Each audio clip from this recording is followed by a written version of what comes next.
Assalamu alaikum, I'm Aisha and you're watching Samaa News. Here are today's headlines.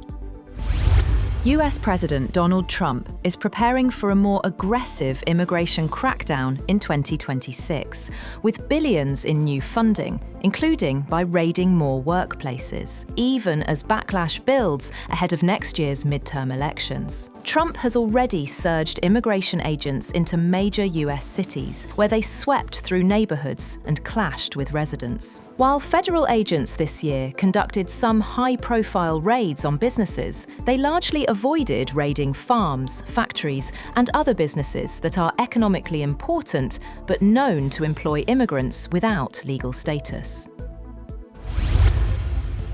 Russian President Vladimir Putin's top foreign policy aide has said that changes made by the Europeans and Ukraine to US proposals for an end to the war in Ukraine did not improve prospects for peace. The US drafted proposals for an end to the nearly 4-year-old war, leaked to the media last month, raised European and Ukrainian concerns that they were tilted too far in Russia's favor. Kremlin foreign policy aide Yuri Ushakov told reporters in Moscow that the European and Ukrainian changes would not improve the chances of peace.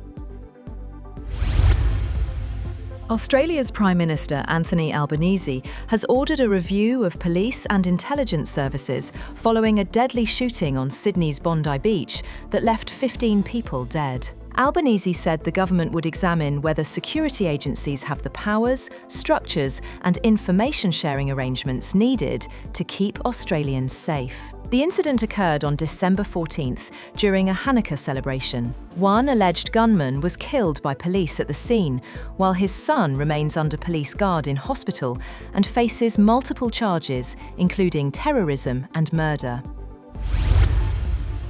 A large power outage struck San Francisco on Saturday, leaving about 125,000 residents without electricity, according to city emergency officials and utility provider Pacific Gas and Electric Company. The San Francisco Department of Emergency Management warned residents to call 911 only for life-threatening emergencies, avoid non-essential travel, and treat non-functioning traffic signals as four-way stops. Officials also advised keeping refrigerator and freezer doors closed and turning off major appliances to prevent power surges. The blackout caused traffic congestion across parts of the city and forced some businesses to temporarily shut down.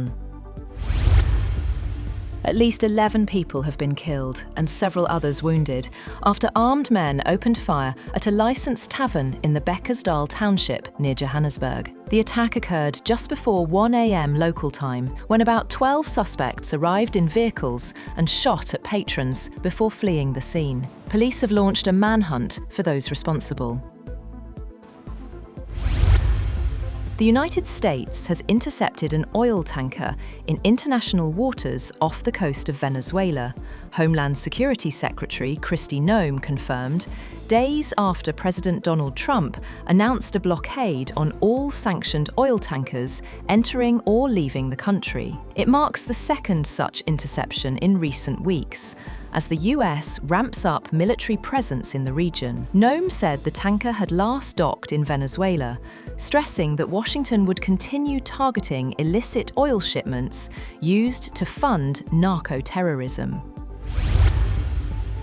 Michaela Benthaus, a 33-year-old German aerospace and mechatronics engineer at the European Space Agency, has become the first wheelchair user to travel beyond the Kármán line, the widely recognized boundary of outer space. Benthaus flew aboard Blue Origin's New Shepard capsule, launching from near Van Horn, Texas. The mission, NS-37, marked Blue Origin's 16th suborbital space tourism flight, highlighting the company's goal of expanding access to space beyond traditional astronaut profiles.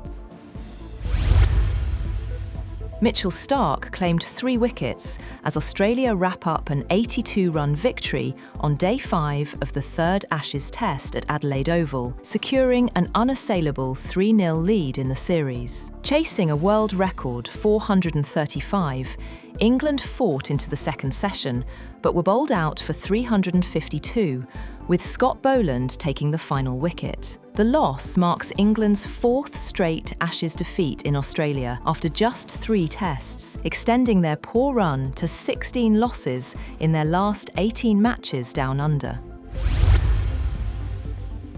India have elected to field first against Pakistan in the final of the Under-19 Asia Cup at the ICCA Dubai. The green shirts are off to a decent start with the bat against the arch rivals. Usman Khan and Sameer Minhas look to stitch a big partnership after Hamza Zahoor's dismissal. India will be high in confidence after beating Pakistan by a comprehensive 90-run margin in the group stage. That's all for now.